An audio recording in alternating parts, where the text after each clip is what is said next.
Tonight on CBC Vancouver News. The priority needs to be British Columbia families, and I'll stand with them every single time. Before and after school care, more addiction treatment, and housing. The NDP unveils its full platform to try to win re-election in BC. Plus, these are major projects that are going to be needed to be able to help move our economy. Expanded SkyTrain, new bridges, and widening Highway 1 through the Fraser Valley. The BC Conservatives pledge a lengthy list of transit and transportation projects to try to win power. And kind of a death by 1,000 cuts situation. Whale experts say the population of BC's endangered southern resident orcas has dropped. This is CBC Vancouver News.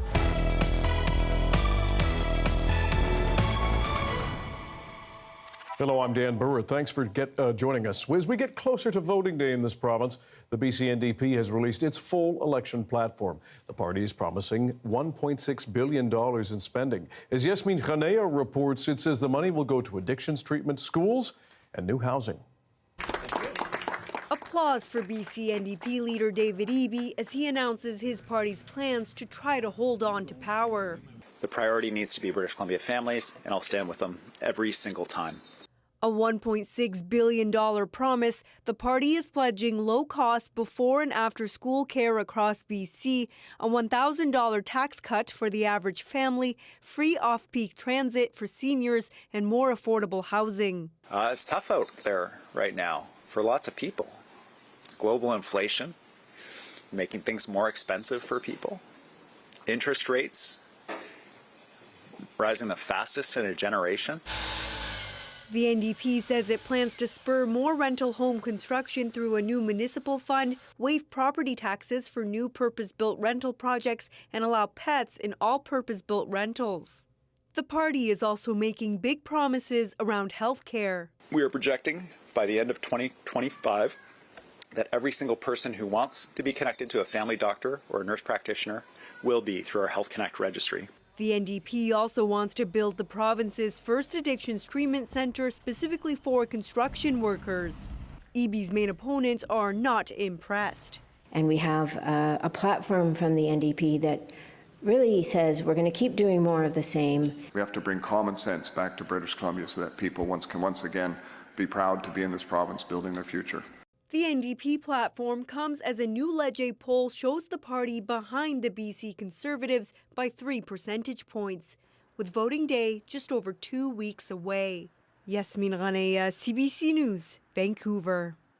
The BC Conservatives, meanwhile, have announced a long list of transportation pledges, from expanding SkyTrain in Surrey to widening Highway 1 and building numerous new bridges. But as Mira Baines reports, there is no price tag attached. Election promises are coming fast and furious. The BC Conservatives tried to upstage the NDP by releasing their plans to expand transportation and transit. These are major projects that are going to be needed to be able to help move our economy. Conservative leader John Rustad says there are at least 9 major projects his government would invest in. They include a new bridge across Okanagan Lake, replacing the Red Bridge in Kamloops, expanding the new Patello Bridge to 6 lanes, and building a new Ironworkers Memorial Bridge. He also wants to extend SkyTrain into Surrey's Newton area. It's dense and vote-rich, but has been held by the NDP since 2005. He hopes to boost commuter rail by expanding the West Coast Express to Chilliwack, and plans to audit TransLink to try to find savings. We can't be treating people in this province as piggy banks. What's missing are the price tags and the Conservatives' full platform. All parties are under scrutiny as more promises are floated for Surrey, BC's second largest city. We are waiting for detailed information on how they plan to implement some of these platform promises. And until we see that, we still remain skeptical. A new Leger poll suggests the BC Conservatives are eclipsing the BC NDP by 3 percentage points, but some cracks are showing. And they're sort of flailing in the wind. They're doing very well in the polls, but they have no idea where their supporters are. beside the university. There are lawn signs on people's front lawns for candidates who are actually running in a different riding. Rustad is honing in on the business community by promising to cut small business taxes in half to 1%. So those are real savings, tangible savings that businesses could use to either hire more people or open a second location or pay down some of the debt that they've incurred over the last few years. So the three main party leaders will face off in a televised debate next Tuesday night. Mira Baines, CBC News, Vancouver. Now, both the NDP and the Conservatives are campaigning to improve affordability for British Columbians by announcing their own versions of programs that they argue would save people money. The Conservatives tout the Rustad rebate it says would save renters and homeowners about $1,600 per year. The New Democrats, meanwhile, propose a tax rebate that they say would save people up to $500 a year and households up to $1,000. So how are those plans going over with voters? We went to the riding of Vancouver Hastings to ask people there. It might sound like the Conservatives are offering more, but I don't trust them. I trust the BC NDP to implement what they say. I appreciate the intention to make things more affordable, but I think both the Conservative and NDP's proposals are too insignificant to make a big difference in what people can afford. I think a $500 tax rebate here or there is like nice, but it's not really going to be something that changes people's lifestyle. It's not going to be like, great, now I can afford to live here. Great, now I feel more financially secure. It's really quite nominal. And we will be bringing you more from voters in other ridings as we inch closer to Election Day. John Rustad says if his party wins power, he would end ICBC's monopoly on basic auto insurance in the province, saying his plan will bring down costs. As Maurice Katz explains, the Green Party also wants reform. Changes to ICBC have become a target for election pledges, with both the Conservatives and Greens vowing to reform the no-fault insurance model. I have met with a lot of people who have been failed by the no-fault program. There needs to be a change. ICBC has been kicked around for far too long with this. This idea of no fault that we have in place today, it might be great for a Crown Corporation's bottom line, but if you have a serious injury, it is not what you want to see. The Conservatives, though, unlike the Greens, want to take it one step further, introducing competition and ending ICBC's monopoly on basic auto insurance. We asked people what they thought of that possible change. You know, this is only monopoly. There is only one company, so it doesn't work well. I hope there's other insurance and private insurance we can choose. I believe that they shouldn't have a monopoly on insurance in this country. We should have other alternatives because ICBC owns all rights. If you don't want to go through them, well, you're screwed. Who else are you going to go to? No one.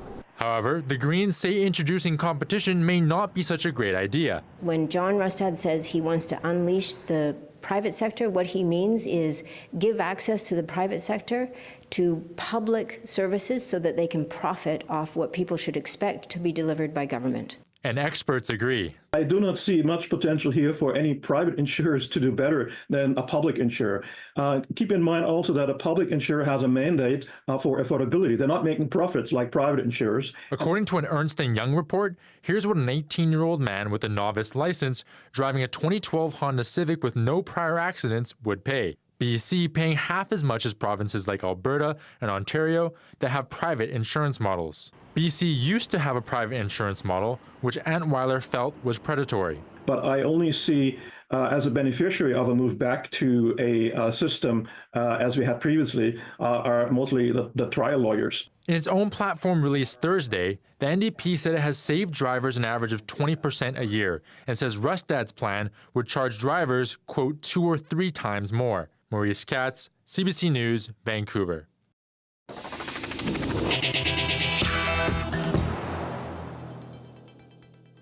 The RCMP and a BC-based float plane company confirmed one person has been killed in a crash near northern Vancouver Island Wednesday night.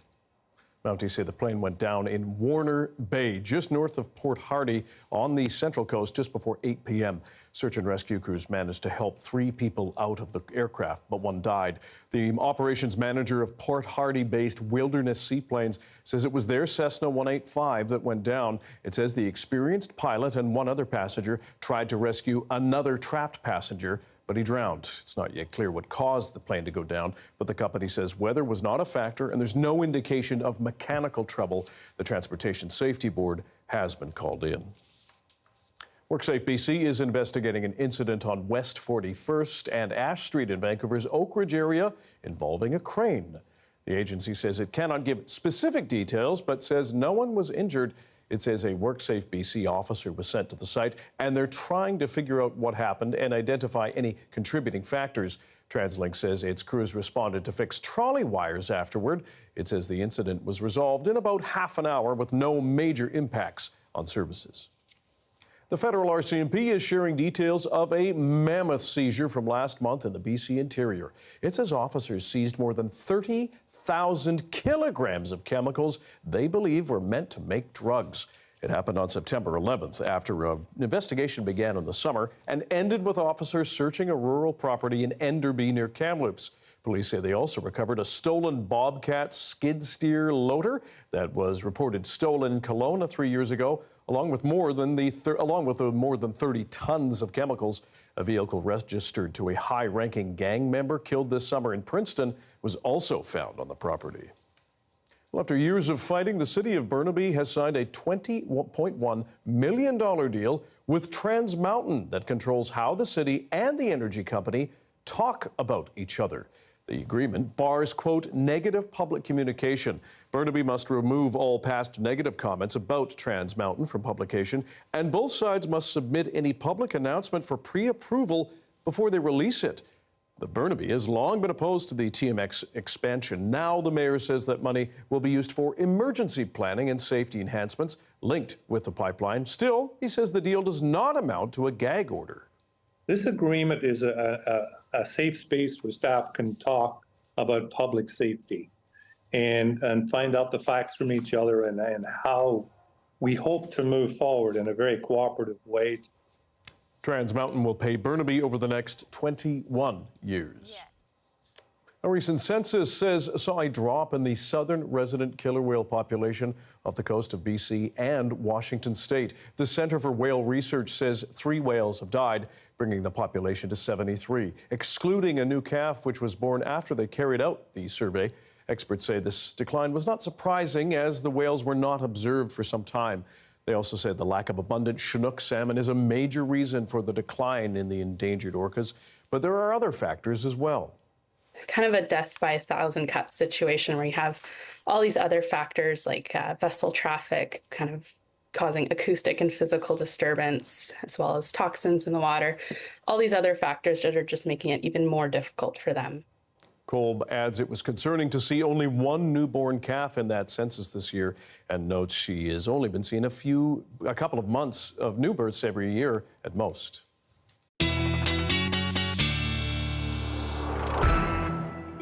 Darius Mandavi joins us now with a first look at the weather, just ahead of the weekend.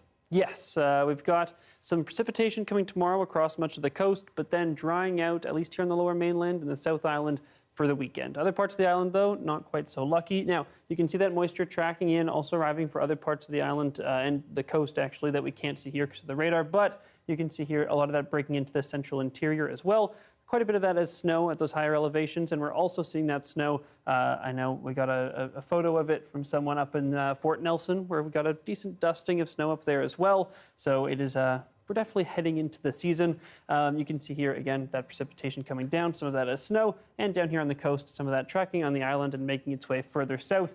By overnight tonight, we should get some decent rainfall across much of the island, as well as here on the Lower Mainland, and then tapering off through the morning, which you can see here. You can see that precipitation continuing to make its way down over the next few hours, arriving here in Vancouver early a.m., and then continuing to hit some stronger rain at times, more consistent rain throughout the morning, but then tapering off. And then as we get later into the afternoon, even some clearing up. So we should see a little bit of sunshine. Tomorrow night, we may also get the northern lights, which we'll talk a little bit more about later. So that's also exciting. So maybe just clear enough to spot those as well, which is, good news. Now, across the province tonight, expect to see some fairly calm conditions. We do have a little bit of precipitation, as I mentioned, breaking into many places, but nothing too exciting. Bit of wind on the coast, but overall, Dan, it's looking like a fairly pleasant evening, albeit a little bit wet. Sounds good. Thanks, Doris. Thank you. BC is running in the red, but does the current and future spending pose a risk? We hear from all the political parties and experts on this issue. Stick around.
BC's provincial finances have gone from stable surpluses to glaring deficits. And the leaders fighting for your vote in this election are debating whether the next government ought to keep spending or seek austerity going forward.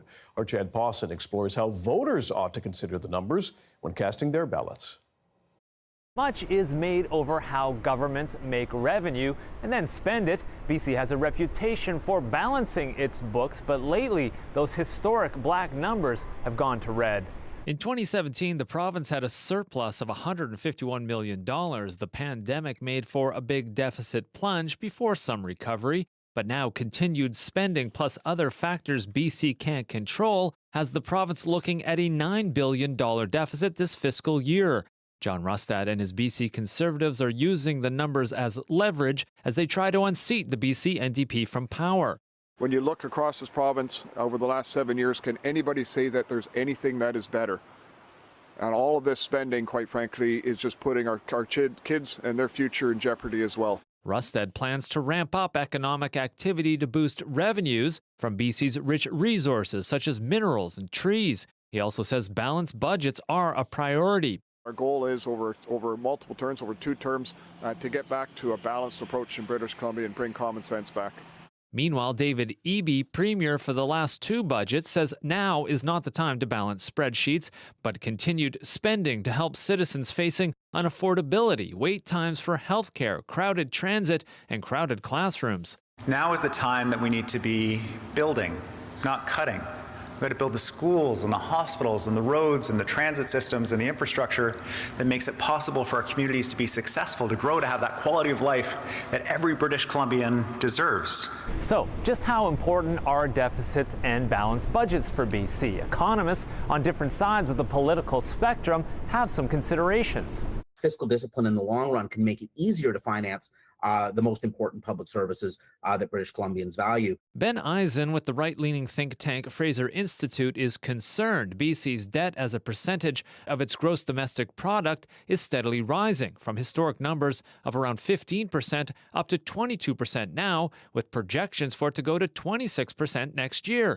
Having to finance increased debt, he says, sucks taxpayer dollars away from other services. Most people would rather see it spent something other than more and more money going to debt service. But that's exactly what's going to happen if the province continues to routinely run multi-billion-dollar deficits. Meanwhile, Mark Lee with the left-leaning Canadian Centre for Policy Alternatives says now is not the time to panic. In fact, BC could run, large deficits for a few years before we got into anything that would be considered trouble. Lee says BC's debt as a percentage of its gross domestic product is still distant from more debt-ridden provinces, which in some places is double where BC is at. Spending with a slower return to balance over time, he argues, can help BC's economy. Generally, it's a good thing for governments to invest in their citizens. So if you're increasing your debt because you're educating more people and you're building more homes and hospitals, some of that stuff is actually good. It increases your capacity as an economy. Meanwhile, the BC Greens are proposing a third way to balance budgets and create more revenue through a more progressive tax system where those at the top pay more. We do have tax measures that recognize that people earning over $350,000 could pay a bit more of a marginal tax rate on that income above $350,000. The people that have enormous wealth in the form of assets, of housing assets, should pay their fair share. Meanwhile, both the NDP and Conservatives are promising tax cuts, but they're complicated in how they could add to the deficit and when they would actually fully benefit citizens. Economists do agree voters should pay attention to what politicians are promising when it comes to finances to see how it all adds up. Chad Pawson, CBC News, Vancouver. Well, attention food lovers, Michelin is set to unveil its latest Vancouver guide tonight with new culinary gems added to its prestigious list.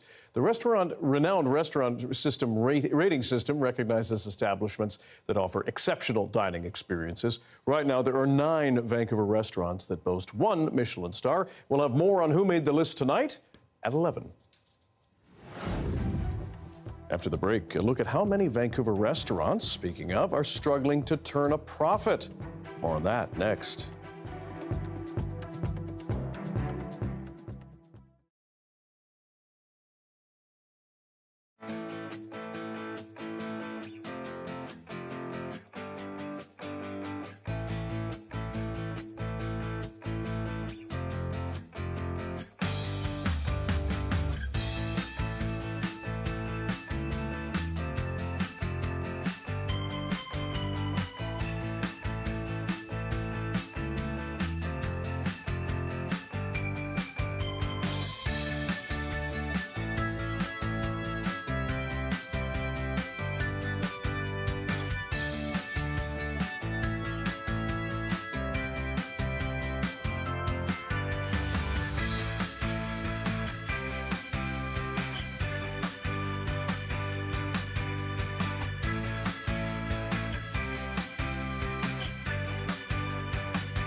The Quebec government is under fire for funding 2 NHL games in Quebec City.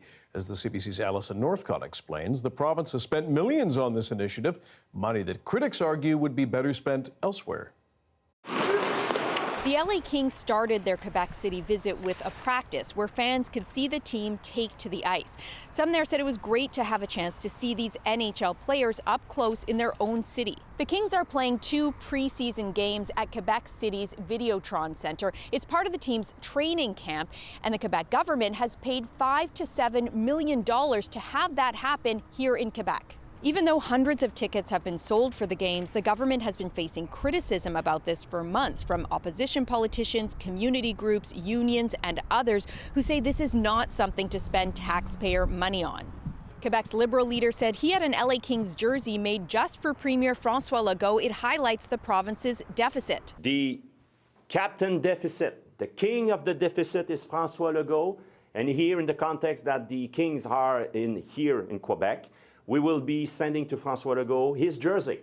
Quebec's premier defended his decision, saying it's a way to showcase Quebec City's arena in the hopes of one day bringing an NHL team back to the city. It hasn't had a team since the Nordiques left in 1995. In a press conference, LA Kings president Luc Robitaille didn't go into too much detail about the controversy over the taxpayer dollars, saying it's part of the business model for teams to play in different cities.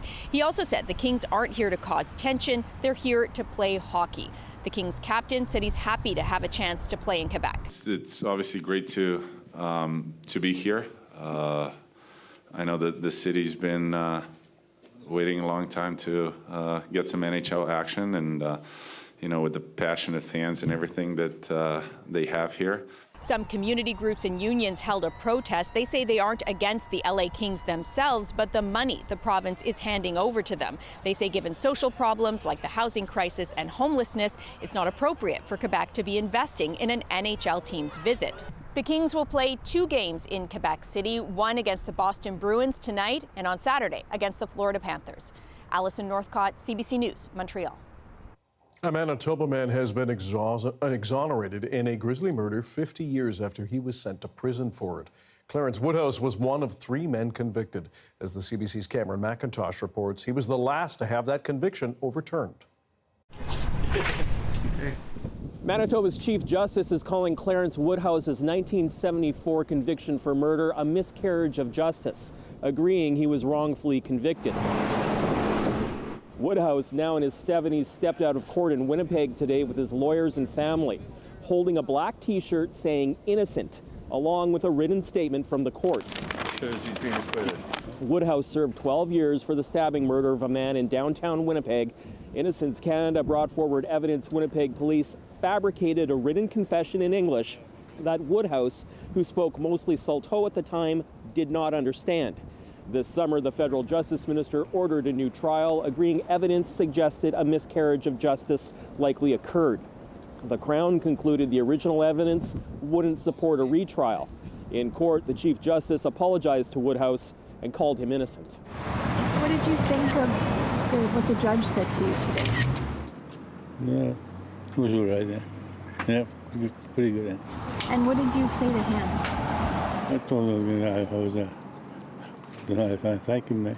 The Crown, Ms. Jules, and we, and indeed the Chief Justice, all acknowledged that there was racism inherent from the investigative stage, the prosecutorial stage, and the judicial stage. I'm very sorry for what happened. Manitoba's premier met with Woodhouse. An apology was also read in the legislature. We'll never be able to give back the past that was robbed of this person and the others in a similar situation. But given what we know now, we can take steps to do right. 2 other Indigenous men also convicted in this murder have also been acquitted. They're suing the city of Winnipeg, the province of Manitoba, and the federal government, claiming the police and the Crown colluded against them. Cameron McIntosh, CBC News, Winnipeg. A child has now died from rabies after being exposed to an infected bat in northern Ontario. It's the first domestically acquired case of human rabies in that province since 1967. Health officials made the announcement today. They say the child woke up with a bat in the room. The parents didn't see any bites, scratches, or saliva, so they didn't seek a vaccine. The child from Brantford was in hospital last month, but no other details have been released. There have been only 26 cases of rabies in Canada since reporting started 100 years ago. Some of those were the result of exposure to a rabid animal outside the country. All of the cases were deadly. This week, we're taking a closer look at what it means to work in Vancouver's restaurant industry. Some managers say escalating economic costs are making it much harder to turn a profit. Jamie Ma spoke with business owners about how they are coping.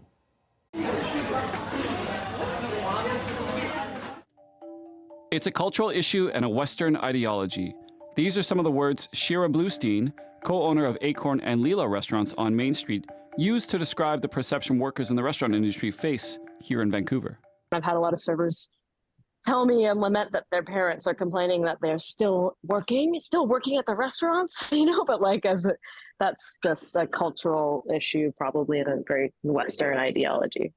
But cultural issues aren't the only things top of mind for workers in the sector. From the COVID-19 pandemic, when less people were dining out, to soaring inflation and escalating costs. The past few years have been a difficult time for many restaurants in BC. Take a listen to Restaurants Canada West Vice President Mark von Schellwitz. Simply because a lot of restaurants have that accumulated debt still from the pandemic, and of course interest rates have gone up, plus the cost and the reduced demand in their restaurants has forced a number of them to close.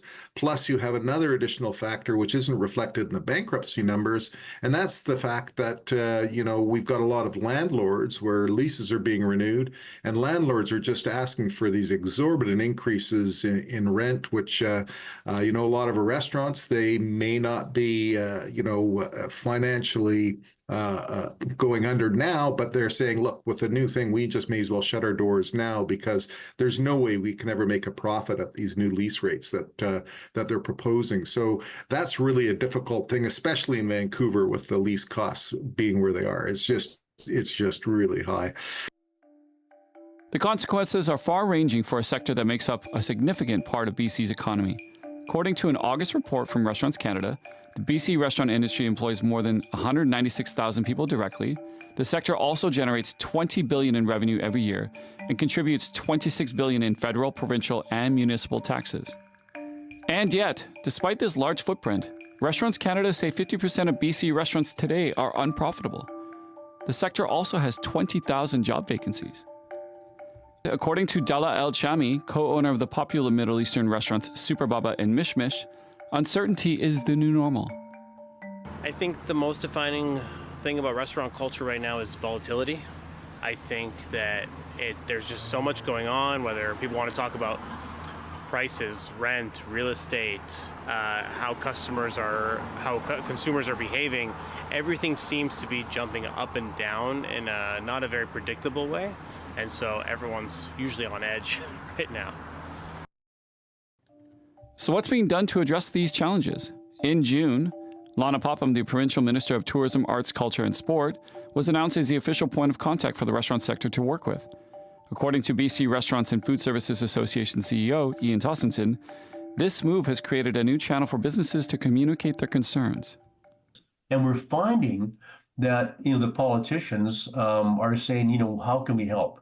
Because back to that conversation we had about, they recognize the importance of restaurants in their communities, how important they are for employment, for tourism, culture, all those different things. So they're going, boy, this is great to sort of see this all in one place here. We can kind of now look at the issues and see what we can do to help. So it's been quite effective that way. We haven't had great results from them yet, but again, it just takes government, it takes months to turn government just a little bit to get some results going. But while Tossinson is hopeful about this step, there's also a big sticking point he'd like to change in the relationship. I would say we're over-regulated. Regulation is important. I mean, from a health perspective, safety perspective, employment standards, but the government tends to take it too far.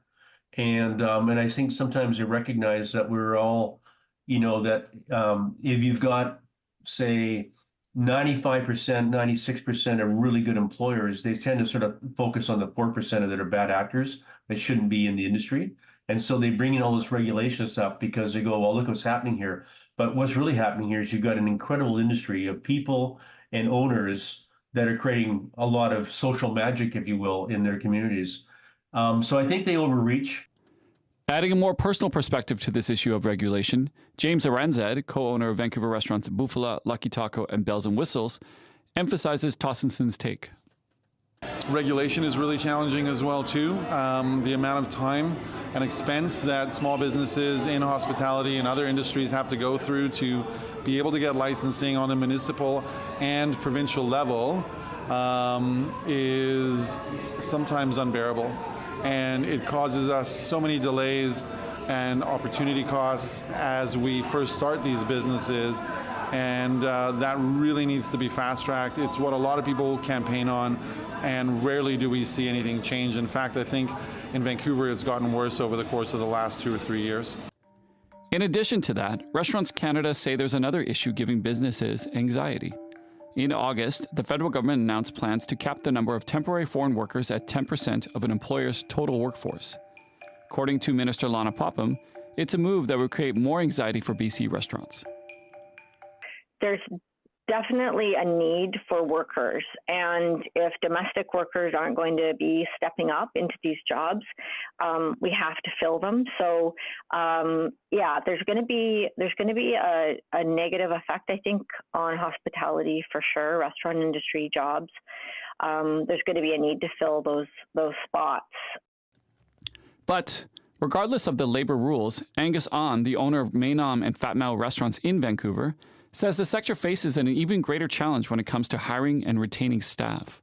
I feel like right now it's sort of gone backwards a bit. So like a lot of people are sort of see it as a stopgap, and eventually when they, like people that are sort of saving up to get into trade school to be electrician or plumbers and different things like that because it's more steady, and perhaps maybe the hours are not that attractive, right? Because you work long hours and you always work nights. So it's hard for families because a lot of people that want to start a family, it's very difficult for that to be able to, not be home at night when your kids are going to bed. Mm-hmm. So there's a lot of different challenges. Yeah. At the moment, Restaurants Canada and the BC RFA continue to push their 2024 Save BC Restaurants campaign in an effort to outline for government the issues facing restaurants today and the steps that can be taken to address them. For James Ironsad, these initiatives present an opportunity. Obviously, we're short tens of thousands of hospitality jobs, as the studies show, across the country, and so we need to bring people back into the industry. And how can we make that desirable? Well, all the ways that we've discussed so far, it has to be fun. It has to be a way to make not just a basic living, but to develop a career out of it, make it fun, make it enjoyable, opportunities to advance, learn, so on and so forth. And so if we can do those things and continue to do that, and it becomes infectious, and more people around the industry, and not just in the big cities, but in the small towns can do that, then people will come, because at the end of the day, low barrier of entry, super fun thing to do, and it's social. In the third episode in this series, we will evaluate the various private and public initiatives designed to revitalize this sector, alongside examining the innovative strategies restaurants themselves are implementing to shift the narrative. More death, destruction, displacement, and despair in the Middle East as the region prepares for possible war between Israel and Iran. That story's next.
The skywatchers who look deep into space are having trouble seeing as far as they used to because thousands of communications satellites are getting in the way. No, more now from Nicole Martellaro. The stunning Milky Way at night, lost to most of humanity due to ground light pollution from streetlights, homes, and cars. But now astronomers are worried about another source of pollution, and it's coming from above. Satellites, mainly driven by SpaceX, which launches its Starlinks roughly twice a week.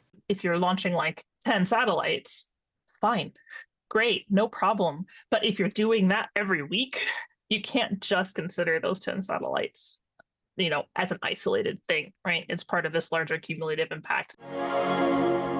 These satellites are designed to provide internet access around the world, particularly in remote locations, but they're interfering with astronomical research, both in the optical wavelength and in the radio wavelength, which allows astronomers to see what our eyes can't.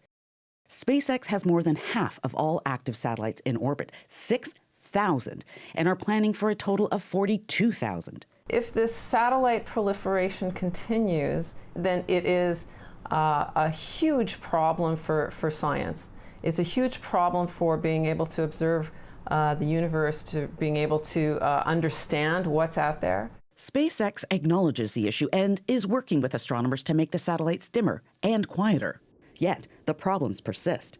A new study found that second-generation Starlinks are leaking electromagnetic radiation, which creates noise for radio astronomers. 3, 2, 1, ignition. Further complicating things, SpaceX isn't the only one launching these mega constellations of satellites. China is proposing 40,000 of its own. I think that we're just on an unsustainable path right now. I think that there's not international coordination is not a priority on anyone's radar right now, and it's more of like a kind of a Wild West space race situation. Runaway progress at the cost of what we see in the night sky and what we don't. Nicole Martellaro, CBC News, Toronto.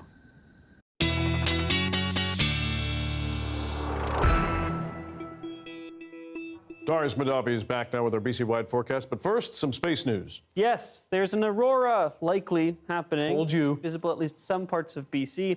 This is a Class X flare, an X9 actually. Whoa. One of the strongest solar flares, actually the strongest since 2017, and is directed at Earth, which means there might be an aurora heading our way. It's good news, Dan. Oh. Well, it interfered with a bit of radio earlier this week, but now we might get an aurora, so that's good news. Okay. Here's our aurora forecast. If it's a K3, then you can see this area. K3 is fairly weak. K5, it'll come down here, just maybe making it to the lower mainland. K7 is good news for us. And the next few days, some pretty strong solar flares are expected. It's just a forecast. This isn't guaranteed, but it seems like if conditions line up just right, we may get something pretty exciting here if the weather cooperates. Now, things are clouding over here in the lower mainland and across much of BC over the next few hours, which is not great for aurora viewing. We have another chance tomorrow night, which should be a little bit clearer here across the South Island and the lower mainland. But generally speaking, fingers crossed the weather cooperates. Now, how an aurora happens, we have the sun there. It sends it's called solar wind. It's these charged particles that are coming, slamming into Earth's magnetic field. It redirects them far away from Earth, but a few of them come around here and slip into the poles, which is why the aurora is most visible by the poles. And when they do that, they interact with the atmosphere, and you get all these wonderful colors. Now, depending on where in the atmosphere those particles hit, give you the different colors. High up in the atmosphere, and it hits an oxygen molecule, you get red, and then blue, and then green, and then pink, depending on what exactly that electron or charged particle hits and how high up in the atmosphere it is. So, fingers crossed. That's what I'm going to say. Now, we do have some cloud moving in, as I mentioned. A lot of moisture coming into the the central coast as well. You can see there in blue.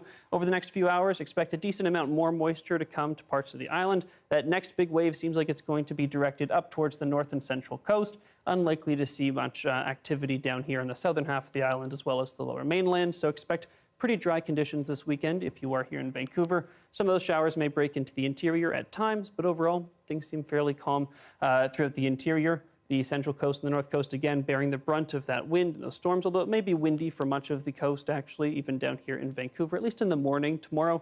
And then again, that next wave of precipitation coming late weekend seems likely to hit mostly on the central coast. Temperatures have continued to fall a little bit. Our highs are quite a bit lower than they have been in recent days. Our lows are still in the negatives up in the north, which is why we may see a little bit of snow, which you can see here in Fort St. John and up in Dease Lake. But for the rest of us, still just some showers continuing. And again, tomorrow, bit of a rainy morning, clearing up a little bit for the afternoon. And then we do have a slightly warmer and sunnier weekend. Okay, we'll take it. Thanks, Darius. Thank you.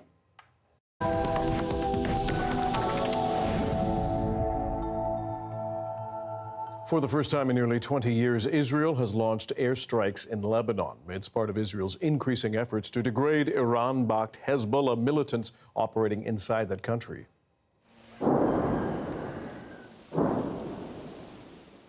There have been some 200 strikes, mostly around the southern suburbs of Beirut. Lebanese health officials say a medical building was hit. There were reports at least 9 deaths and 14 people injured in the attacks.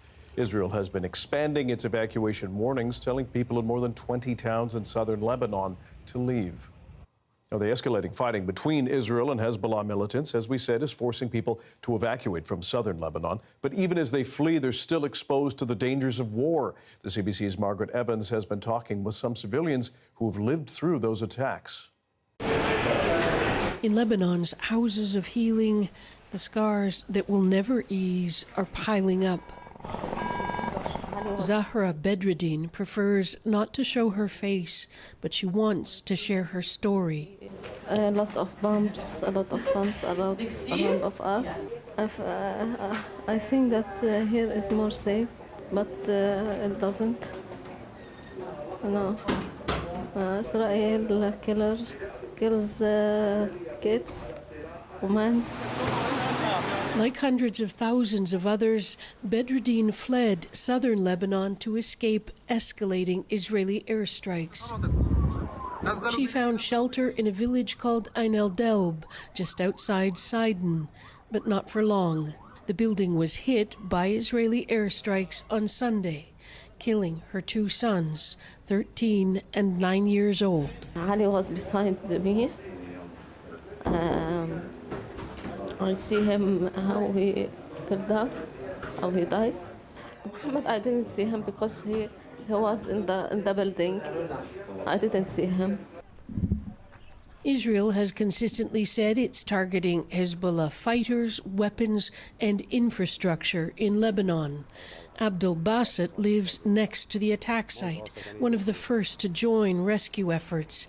He lost his cousin and his cousin's family. There are not any military targets here, he says. We were sitting here peacefully. Nobody gave us a warning. This is a crime. It's hard to tell from here, but this is what's left of 2 separate apartment buildings, each 6 stories high. Lebanese authorities say 45 people were killed.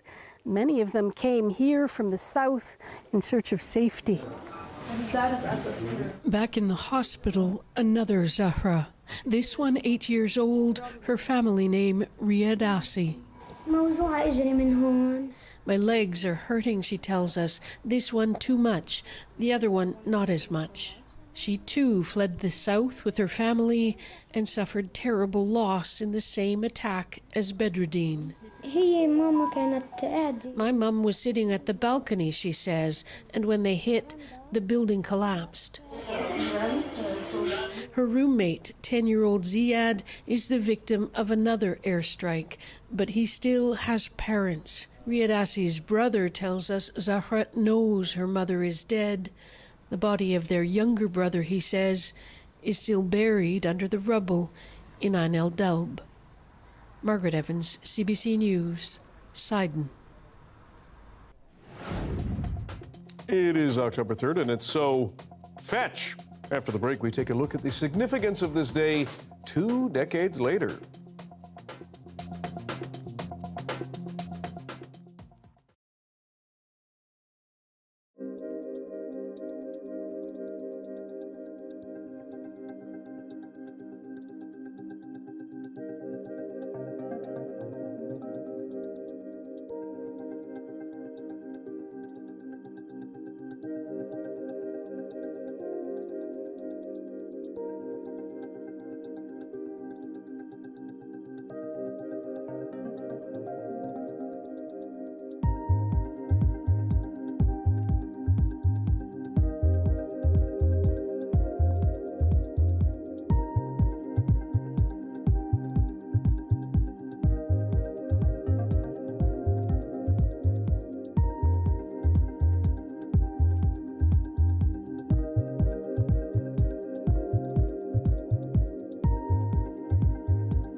On October 3rd, he asked me what day it was.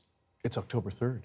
If that line doesn't ring a bell, it's from the teen comedy Mean Girls. Today is October 3rd, and it's marked by fans as Mean Girls Appreciation Day. This year is especially important because the movie is celebrating its 20th year. Our Ali Patarage hit the streets to see if people still remember some of the film's most well-known quotes 2 decades later. Get in, loser, we're going shopping. Get in, loser, we're going shopping. Do you recognize this phrase? I absolutely do. It's from the movie Mean Girls. From the movie, no, but from real life, yes. And do you use it in real life? Actually, yeah. It's like whenever I hang out with friends, like we quote it all the time, this movie. Not as much as I could. I use more like gruel. Yes, other Mean Girls phrases have made their way into my vocabulary, but like, it's a good one. You recognize this phrase? Absolutely. Can you read it out to me? Stop trying to make fetch happen. It's never gonna happen. And where is it from? Mean Girls. I know it's either from like a TV show or online or a movie, but I know it's from the internet somewhere. So it is from the movie Mean Girls. Have you seen it? Oh yes, I have. Yes, when I was younger, much younger. It's she doesn't even go here. Is my favorite. Blank. Like 4 for you, Glen Coco. Yeah. Or like she doesn't even go here. Yeah. Like, yeah, it's definitely part of like the millennial cultural zeitgeist. No, I should know this. It's from my generation. Movie, it's so funny. Well, and for me anyway, like I saw it when it was in theaters, and I honestly don't know that I've seen it after that, but because it's everywhere, obviously all of like the quotes and the funny things are all like ingrained in my memory. Even That's super great for them. You know, you were going to say that's so fetch? I'll keep you here till 4. Tim Meadows. All right. Thanks for being with us tonight on CBC Vancouver News at 6. You can watch this newscast on CBC Gem, as well as on YouTube and our website, cbc.ca/BC. And Janella Hamilton will have your next local news at 11 o'clock, right after the National. So please join her then. Good night.